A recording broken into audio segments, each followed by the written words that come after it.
Madewell. Well, good morning. This is Tampa Home Talk, and I'm your host, Katrina Madewell. We have another exciting couple of hours lined up for you today in the Tampa Home Talk studio. Join me by my counterparts. Leo Kane with Beryl Engineering and Inspection. And good morning, everybody. This is Adam Talley with Talley Insurance.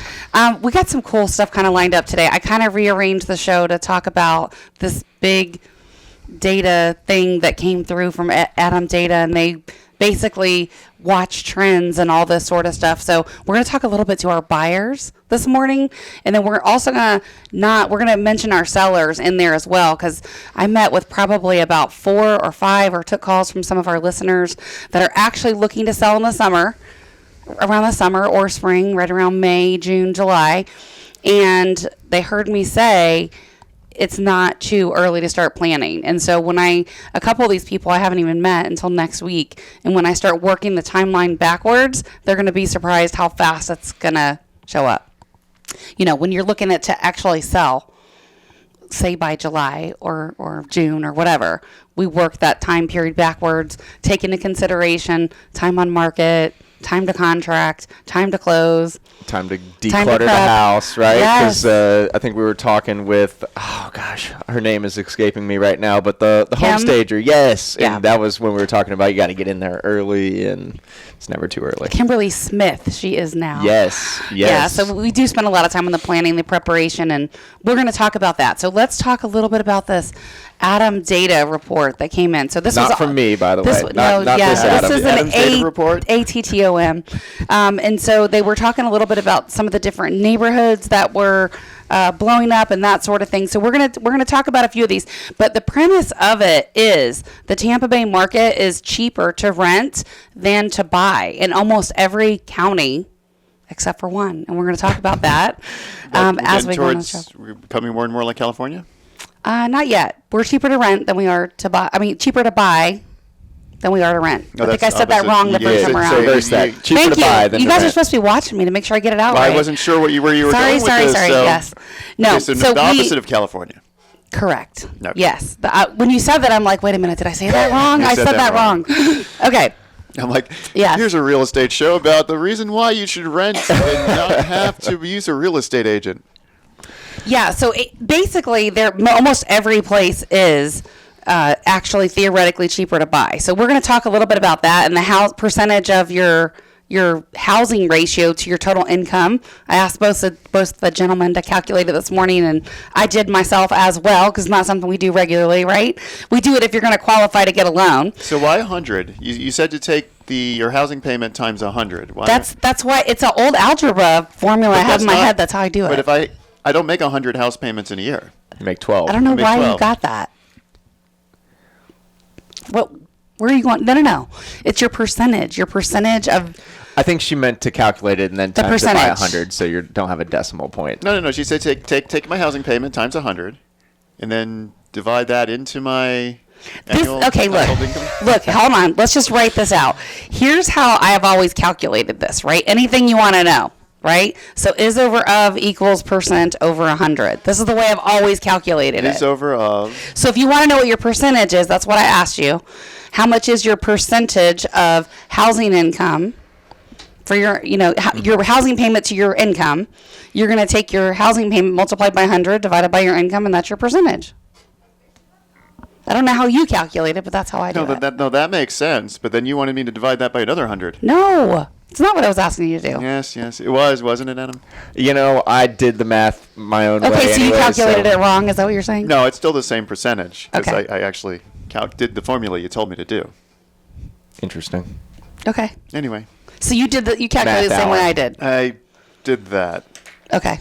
I just took payment times 12 divided by income, and that's it. Okay. I guess. I don't know. That's I don't the easiest way to do it. I guess we could look at it and see if the numbers come out the same. And then you just move the decimal point, but yeah. All right. We have Mark back there on the board today. Are you listening to this chatter? What kind of math is going on over here? We need an accountant. Yeah. You're an accountant. Text the word accountant to 813-377-2775. That's 813. So Mark, how would you calculate that if I said how much of your housing payment, how much of your income do you spend on your housing payment? If I asked you that, how would you calculate it?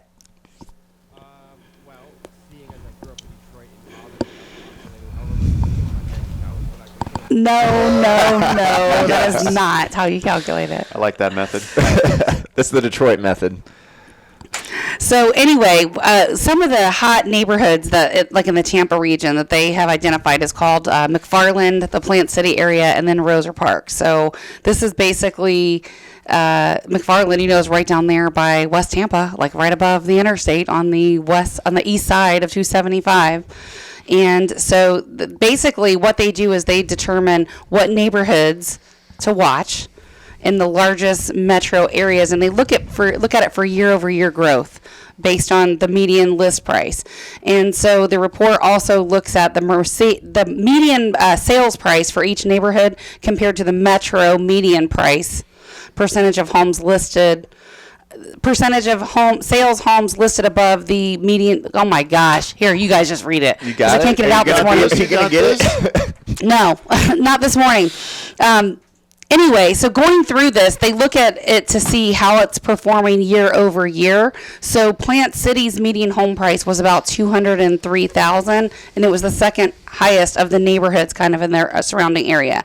So 21% of homes sold in Plant City sold for more than the list price. So they look at this too to see like, okay, is there certain neighborhoods that are trending where basically there's a list price and then it's always selling above the list price. Gotcha. That's how they determine kind of which neighborhoods are on fire. That's what I was trying to say. So Roser Park is this little community in St. Pete, and it had the lowest median sales price and percentage of homes sold above the list price. And so 3 of their neighborhoods were at $150,000, and it was 8.9% really above the list price.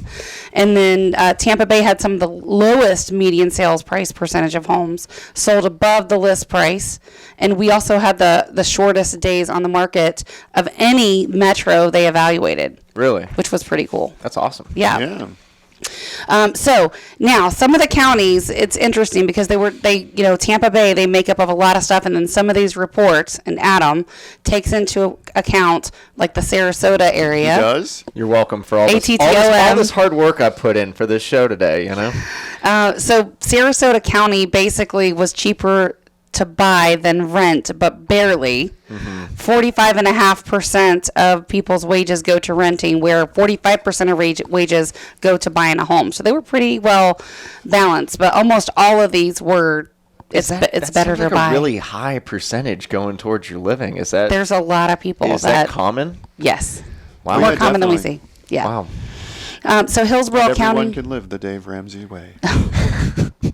So let's just put it out there. So Hillsborough County, you're both in Hillsborough, gentlemen. Yes. So it had one of Tampa's biggest markets, of course, is Hillsborough, not only by mass, but by people. So it saw less than a 2% difference between the wages spent on housing between the buyer and renter. So 35% of people spend basically, that's their housing percentage when they purchase, and 37% of renters spent, that's their percentage. Renters spent 37% of their income on housing. And buyers spent 35%. Correct. So that's pretty close.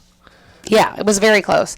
And they also found that while renting or buying would become physically impossible in 855 counties across the whole country, they did this by compiling rent data for a 3-bedroom property in 2020 from HUD. They pulled their data from HUD, and as well as the average weekly wage data from the Bureau how does HUD of have Labor 2020 Statistics.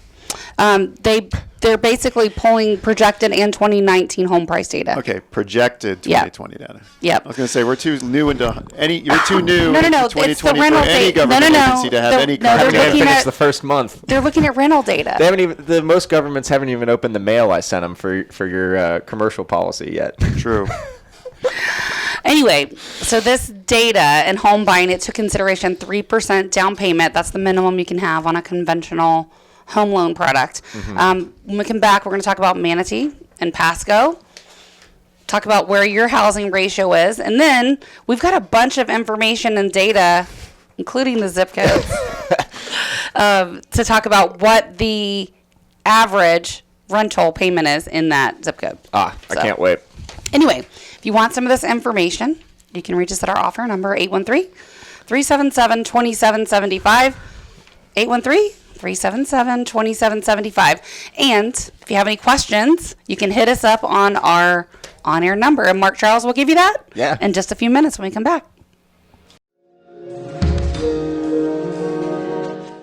Well, good morning. Welcome back. Leo Kane here with Beryl Engineering and Inspection, joined by Katrina, who had a very interesting offer. We're not going there yet. I know you're excited about it. I can tell. You see him? The wheels are turning. Adam, that take head it of from his. here. Oh, well, welcome back to Tampa Home Talk. Adam Talley with Talley Insurance, joined by the math whiz herself, Katrina Madewell. Not this morning. I can't even get the words out right. A wordsmith. Bass Withered and a wordsmith. No, I can't get anything out right this morning. Anyway, Manatee County. Let's talk about Manatee real quick. So they stood alone as the only local county where it was cheaper to rent than buy. So 48.4% of their income, that's what renters spent, compared to 53.9%. Is that because people are poor in Manatee County, or it's expensive, or condos are just more expensive to buy? It's expensive to live there. So in Pasco, I would think all the new construction in Manatee County would balance that out, right? Because the new construction's a little bit more affordable for families. Well, I mean, Manatee is just north of Sarasota, so I mean, some of that area has gotten. Oh, these don't count condos; these just count homes. Single family, 3-bedroom, 2-bath homes. I don't understand why Manatee's so expensive. It just is. Or maybe they're not listening to Dave Ramsey, so they're spending more than they need to on housing. So renters in Pasco are spending almost half, about 49.4% of their income on rent, and 34.8% is the percentage for homeowners. I know I asked you gentlemen this before the show. I calculated my own. Mine's about 8% that I'm spending on my housing payment. That's total for myself and my husband. What about you? What's your housing payment? 15%. So 15% is a great number. 0.3%. And he was less than 1%. The number cruncher himself, the bean counter, is less than 1%. That's not taking into account down payment and all that other stuff, right? No, it's just your housing payment. Right, but also keep in mind that, remember last week when we were talking about the zip codes and which zip code had the lowest price houses? Yes. Yeah, I got in on that zip code pretty early. Okay, makes sense. Perfect. All right, so there's a whole report. What I wanted to do was kind of peek through this. I'll let you do it, Leo, since I can't spit anything out. I wanted to talk about another topic. We're going to. Don't worry. Don't worry. So the zip code. Find your zip code on there, Adam, and let me know if that's in line with your housing payment. 33602. Let's see here. I'd be curious. I think I'm in line for my zip code, 33602, and let's see. We're going to let you know where it's better to buy than rent. So let's see. Efficiency. What does that mean? What does that mean on this? Efficiency is... well, I know what efficiency means. I'm just saying, what does it mean in relation to this? Efficiency is like a studio. Yeah. Oh, okay. It doesn't even have a bedroom. It's a studio. It's like a motel, sort of, like a hotel. And this is they're saying Holiday this is the average. Is this rent or home price? That is the average. I think that's rent. That's rent. I would say that number actually looks a little low, but I guess 33602 might also include downtown. Downtown. That's a big part of downtown. Yeah, I'm 33602. So it's saying for a 1-bedroom, it's $1,470. I think that's a little low compared to what I've seen out there, because that includes channel side and stuff, and that's probably $300 less, I would say, than the average one in channel side. But then the 2 and the 3 bedrooms add up there. Let me see mine. Let's see, Tampa Bay. Yeah, it's fair market rents. I got the wrong. Yeah. This is all Riverview. Where's You don't want Riverview? No, I don't. No, he needs this one. I probably need the same one Adam had. Yeah. Yeah. A lot of numbers on there. With really low numbers on my zip code. Leo's like, I don't want to talk about this. No, it's just really low numbers. It's good. That's good. Your 3 bedrooms right here. You're 605. Yeah. 1320. But I got 5 bedrooms, so that's not even on. 1610. Oh no, you're just add a little more. You could almost have a boarding house where you're at. Yeah. Let's see. 1, 2, 3, 4, 5. Yeah, 5 bedrooms. Interesting. Plus, not counting the detached suite, which is actually 2 more bedrooms. So I have 7 bedrooms. It's an older bungalow, right? Yeah. Yeah. Would you call it a bungalow? I'd call it more of ranch a style, sprawling estate. Yeah, ranch. The Kane estate. Yeah. Oh, what am I going to do with you guys? I don't know. Are you looking for your zip code? What's going on here? No, Katrina? I wasn't. I should. I should. This is your, it talked about Harbor Island. Hold on, I'm just trying to figure out what I want to share and what I don't. Because some of this is kind of boring. Well, Harbor Island, the thing I found most interesting with that is there's been a lot of the apartment buildings that have sold for hundreds of thousands of dollars per unit there. Yeah. Which is ginormous. It's crazy what's going on. It's almost like condominiums cost more than houses. Yeah. And then you add the fees on there, too. Here's mine. Yeah. My payment is way below this. So I have a 4-bedroom, and it's saying that I could rent my home for almost $2,400. Oh, that's how much we could rent it out for? Yep. Oh, you could be making some money here, Leo. Yeah. But I still have to live somewhere. You have to live somewhere, yes. That's the big. Your wife would not. You're a land baron. You probably have other places you could go stay at. Well, yeah, but none that meet my wife's standards. I was going to say, if you want to stay married, you're staying in your house, right? So, all right. So the other thing, too, we're going to chat about just for a minute because the new report's not out yet. It'll probably be May before it comes out. But did you guys know that the National Association of Realtors, every year, they put out this report. Last year was 196 pages, and it talks about the profile of a home buyer and the profile of a home seller. Wow. Wow, we could Sounds like a little light reading there. We can turn that into a top 10 and turn that into an hour show. Well, we're going to talk about this a little bit. Because I have the one from last year, from 2019, because I want to see kind of how this stacks up to the new one that will come out soon. We're still waiting for a lot of these numbers. But some of the characteristics for first-time home buyers, they made up 33% of all home buyers, and it was a decrease from 34% the year before. So in Florida, 24% of people were first-time home buyers. Wow. And the typical buyer was 46 years old. The median price, and this is not first-time home buyer, just the typical buyer, was 46. The median price for the income, it was in 2017 at that point, was $91,600. Wait, so last year's report is 2 years old? It's May. Okay, so May of 2018 is talking about... May of 2019. May of 19 would have been a 2018 It's talking report. about 2018 stats. It's talking about 2017 income. Correct, because it was a 2018 report. Okay. Make sense? Yeah. Okay. Anyway, 63% of buyers were recently married couples, and 18% were single females, 7% were single males, 9% were unmarried couples, and 63%, or in Florida, 63% were married couples. This was the national one that they do compared to the Florida one. Okay. So Florida, 63% were married couples, 19% were single females, 18% were single males, and 6% were unmarried couples. 12% of home buyers purchase a multi-gen home to take care of aging parents. So I think, Mark, are you still in that position where you're a multi-generational home? Are you're living with your parents? Yes or no? I've been in and out. I've lived in different countries on my own. Yeah. But there's a lot of people that are either like the college kids come back and live with the parents, right? Or they the older parents live with the people with the kids. So we see quite a bit of that sort of stuff, and that's where all. The mother-in-law suite comes in, right? It's all multi-gen, yeah, and we see a lot of people with different cultures as well. Shove them in the backyard. Shove them in the backyard. Nothing to see here. Move along. Now we get out as soon as we can for the most part. I moved back home simply to save money and buy a home rather than. I did the same thing, Mark. So I lived on my own, and like from the time I was probably 18.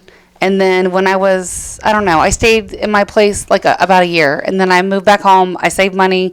And then, no, I was probably 20, I think, when I moved back. And then I saved money for about a year, worked 3 jobs to buy my first home. And then I moved out. See, I bought my house.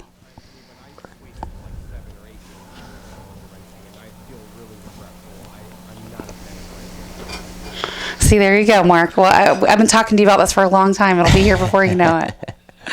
See, I wouldn't mind doing that with my parents, but they live so far away from everything. They're down at Apollo Beach. Perfect. Yeah, no, it's not perfect. Speaking of Apollo Beach.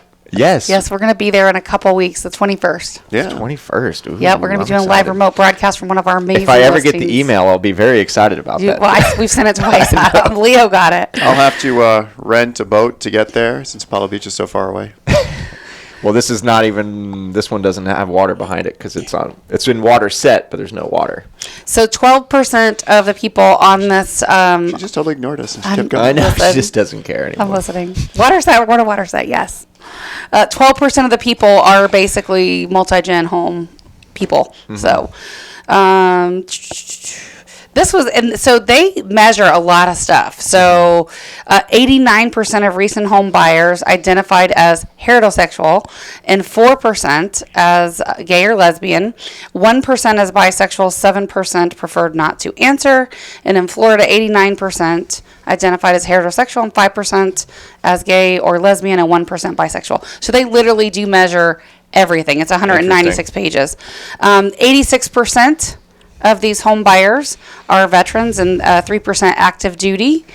21% were veterans and 3 on active duty. So there's a ton of this stuff if you're interested in even getting like the short and skinny version, which is only about That's what we're talking. 5 pages. We're talking the short and skinny. Yep. It's 5 pages. We can send it to you. It's last year's report. We'll have a new one in May. 813-377-2775. Text the word skinny to 813-377-2775.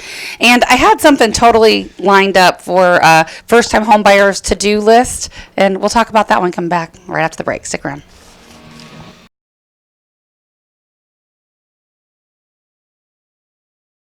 Well, welcome back to Tampa Home Talk. And before we dive back into this wonderful discussion about all of our new home buyers and home statistics, and I think a nice little tease for a sinkhole discussion here, our insurance tip of the week. So, interesting case this week. Are you going there already? Yeah, we need to. Then we got to share the story first. Well, No. the tip is tip of the different. week. You're stealing the thunder. Well, the I know, insurance right? Adam needs to be the thunder. Yes, well, the insurance tip has nothing to do with that. So the insurance tip is, even if you are a cash buyer, you need to make sure that you're getting all the inspections. So I had a cash buyer this week that bought a house and just got a normal inspection, which is good, so they know what's wrong or not wrong with the house, but they never got a wind mitigation. So I was going through with him on the quote yesterday because they closed yesterday, and I showed him the price. It was about $2,500, bigger house. And I was like, did you get a wind mit? He goes, no. I said, okay, well, let's just play with the numbers just so I can show you what one could do. Took it from a little over $2,500 down to $1,400, and that's just with the basic. If it's favorable. Oh, and I told him like if you have clips, this would be it. But even if he just had toenails, and we're just putting in that it meets the basic, pays for itself. Because the insurance has $150 changed a lot over the years. Like, oh yeah, when the way they pretty much redo it, it seems like now it's priced at a premium, and then to get your discounts, you've got to provide those. Put it like this: if you didn't have, let's just say, because they're assuming if you don't have the wind mitigation, that the roof isn't going to meet. Scenario. Yeah, worst case scenario, and they're. Rate reflects risk. It didn't used to be that way, though, is what I'm saying. Like, insurance they also used to do everything on carbon paper. So, right. You're right. We have boxes from 1983 that have carbon paper and handwritten, rating on it. So, things changed. You remember those mimeograph machines with the purplish blue ink that got everywhere? Yeah. So, anyways, that was the tip. So always make sure you call somebody like Leo that's going to do. I'll add one. Let's add one more in there too. Yeah. You made me think about a story. We had a client one time that bought a house, paid cash, and essentially she got her homeowner's insurance. It was in a flood zone, and we said, "Hey, don't forget get your flood." Mm-hmm. Yeah, and we have even an email where we reminded her to do it. And they never did.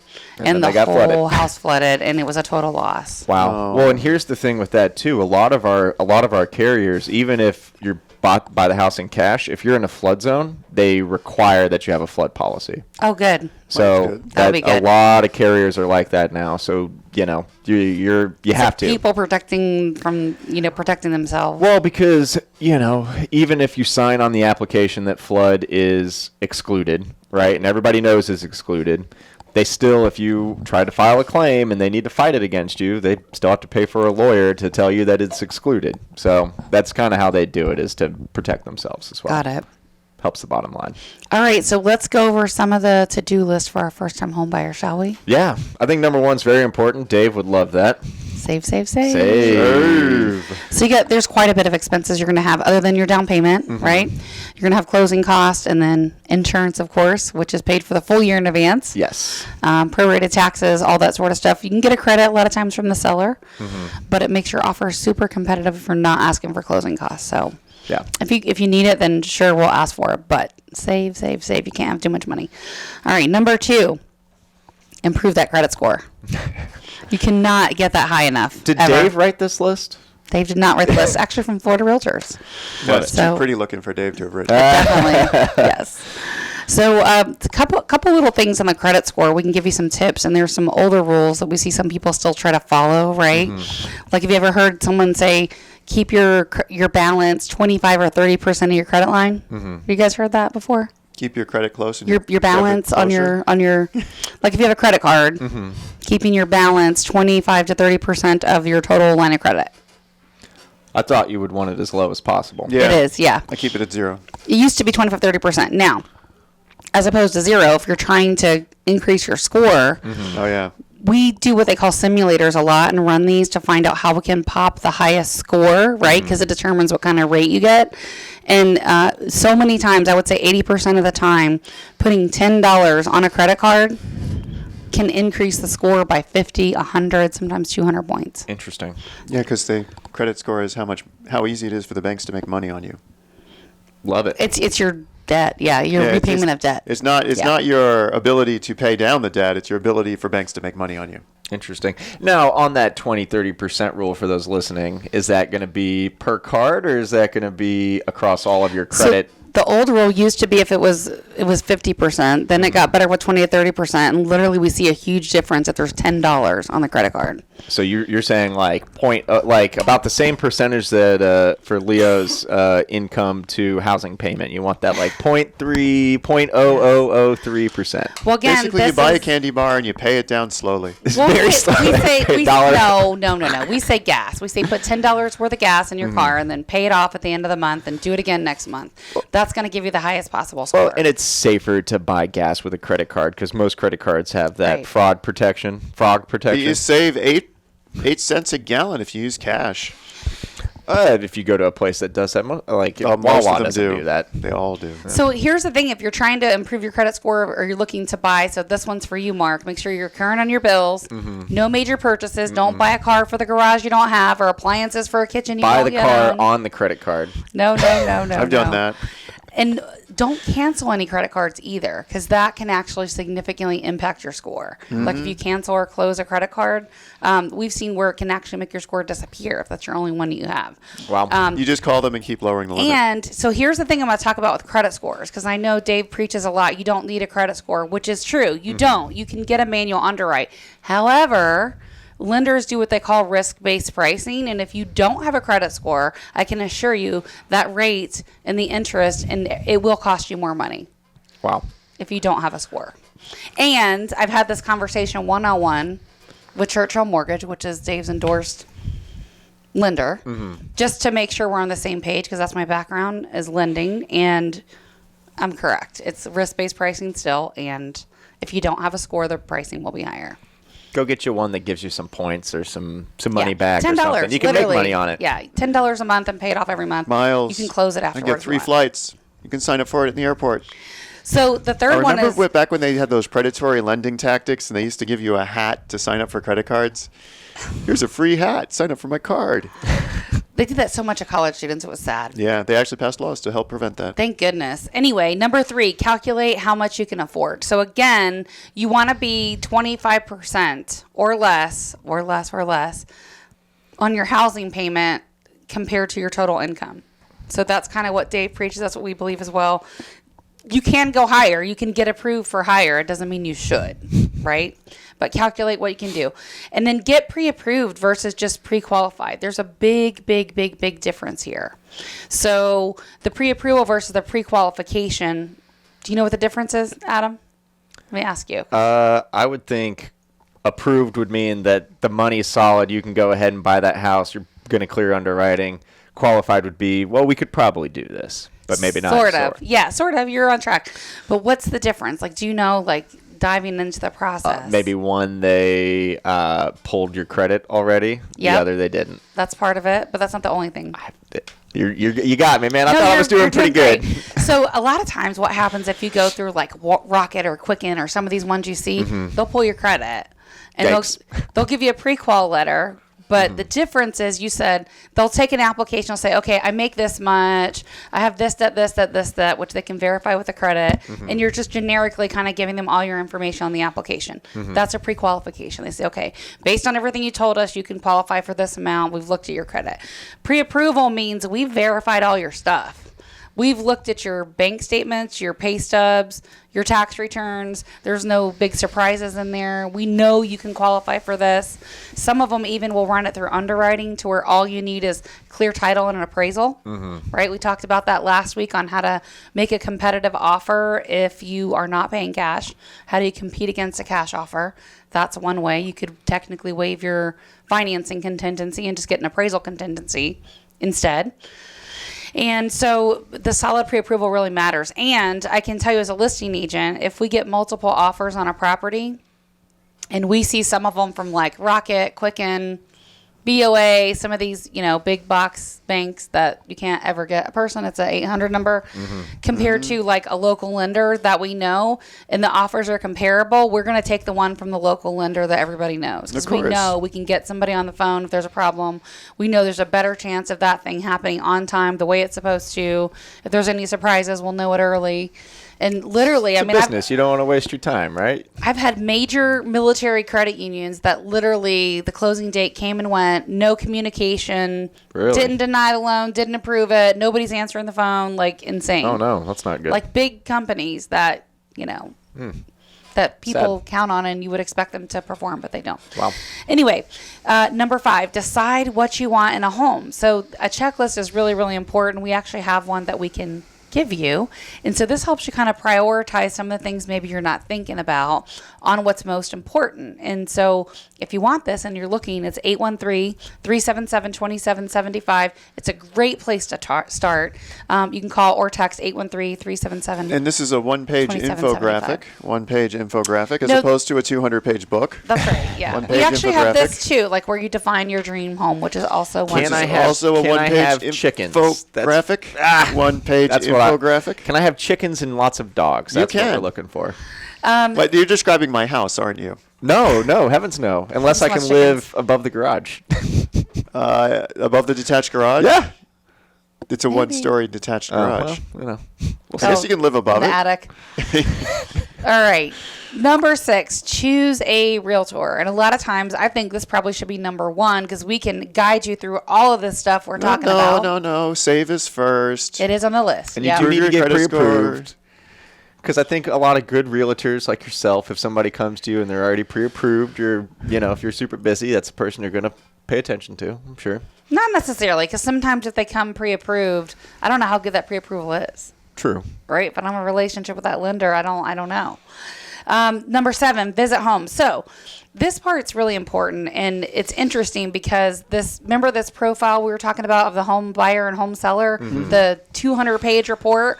It's interesting because one of the stats that we've been following closely, and I can't wait to see the next one, because 2 years ago, the average buyer would look at 11 homes or less before they chose the home that they were going to purchase. The one from last year was they look at about 6 homes or less. That's not enough homes. The only 6 they can find. No, but it is. I'll tell you why when we come back after the break. No sinkhole story? Yes, we are. We'll get time for it, I promise. Really? We will. We haven't even gotten through this top 10. Well. And it's 12.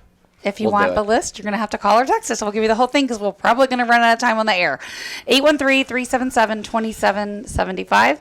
813-377-2775.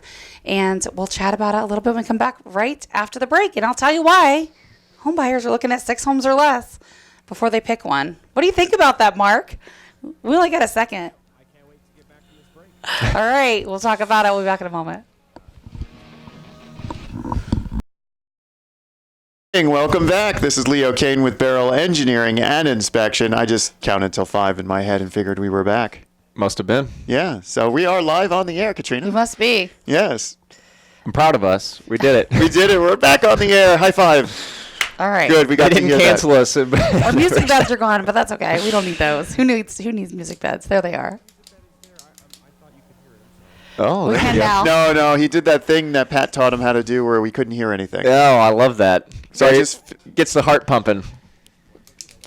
Well, now that I've been in control of the conversation, let's talk about sinkhole. Yes, let's dive Not in. yet. We gotta. We are running out of time. We have time. We don't have worry. 8 minutes left. We have plenty of Okay, time. fire away, All Katrina. right. So we were talking about right before the break, the National Association of Realtors does the profile of a home buyer and a home seller, and the number of homes that buyers look at has significantly gone down before they actually choose the one that they buy. Mm-hmm. Now, any idea why this is? Does that they can do all that pre-research with the pretty You pictures? don't get to answer last. You answer. I want Mark and Adam. You guys answer. Why do you think the number of homes that buyers physically look at before they pick one has gone down? Everything's online. But I would have done when we were looking for houses before, I did all my own research too, because Yes. I'm deep in it, you know? So that's the thing. And actually, as of like this week, the number of photos in the MLS used to be 50, and that's slowly gone up over time. It's now 100. We can put 100 photos Wow. in the MLS for where people look. And so that's what I think the difference is, right? There's a lot more information than buyers ever used to have. The way it used to be, you would come into the agent's office, you would look through this MLS book, none of it was online.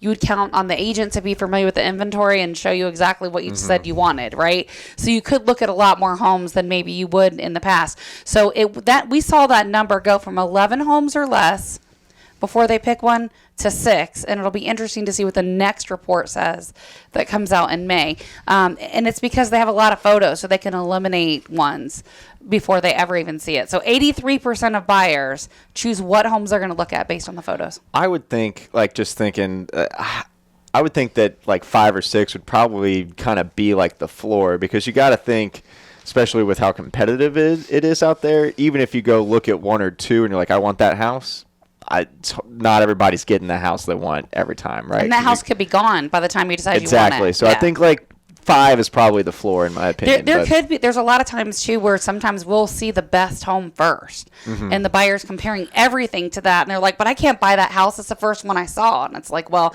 if you're still talking about it and every other home we're looking at, you might think about that. If you love it, you love it. Yeah. Do it. I mean, you're going to get your inspection period to get out if you change your mind. You know, all of our contracts are as is with a right to inspect. So if you don't like it for any reason at all, you don't have to buy it. And that's why I look at 0 houses before I put my offers in. That's Leo's strategy entirely, but it gives you the option to decide whether you want it or not without someone else deciding it for you, because they've already solidified a contract on it. Perfect.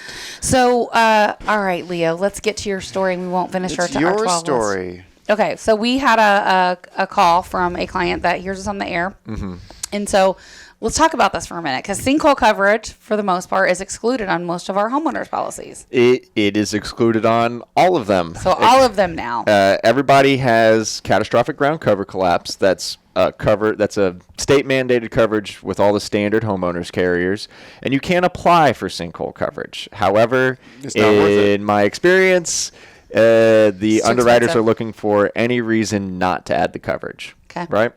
I thought they'd be looking for reasons to add it. I mean, it's an 80% deductible. It's a It's $30,000 a year well, policy. yeah. So basically, the process to get it would be you still have to bind the policy without it. It's usually a split cost for a sinkhole inspection between you and the carrier. So $100 out of pocket, whether they add it or not. That inspector's going around looking for anything. I'm talking cracks in the sidewalks, cracks in the walls. Every house has cracks, that. cracks on your next door Wait, neighbors. they pay that inspector $100 to do a I think $200. 'cause it's structural and split. geotechnical. Well, No. I don't think they're doing I think it's a structural. visual yeah. inspection. And then they're going to send it to the underwriter. The underwriter's going to look for any reason not to add it. If there's some miracle that they add it for you, you're talking $300 to $500 extra a year, Oh no, we're seeing more than that. plus a 10% sinkhole deductible. So if you're in a It's more than $300,000 $300 or home, $500. And it's more than 10%. it's 10%. So if it's say a $300,000 home, that's a $30,000 deductible before they're going to pay a dime. Okay, so the catastrophic ground collapse. Mm-hmm. Let's talk about that, Leo, because that's kind of your expertise in your area. So what happens when someone is actually making a catastrophic ground collapse claim? Because it's a whole report that you guys are doing. Yeah, so when there's a catastrophic ground collapse report, it means the home is not safe, the home is not livable. So you have geotechnical and physical characteristics to the home, which means that something's going on underneath the home. They can physically see cracks on top. And they can physically see there's 5 criteria we have. Cracks are actually not part of the criteria. They aren't, but we have 5 criteria. So what are you looking for? We're looking for 0.7 inches of height difference in the slab over 10 feet. We're looking for walls that have shifted more than 1/3 of their plane. That's a movement. That's probably a crack there. We're looking for it happening after 2014, which is a weird one of the 5 criteria is it has to have manifested after 2014. Okay, I'm not sure how you'd measure that, but okay. Well, it's easy. Okay. But yeah, those 3 are the 5. So we're basically making sure that the house. What's the other 2? There's another 1/3 plane shift. Okay. So that's that. He forgot one. I forgot. Look at that. He forgot one. Okay. Does the house have substantial structural damage? Oh, well, that's okay. Yeah.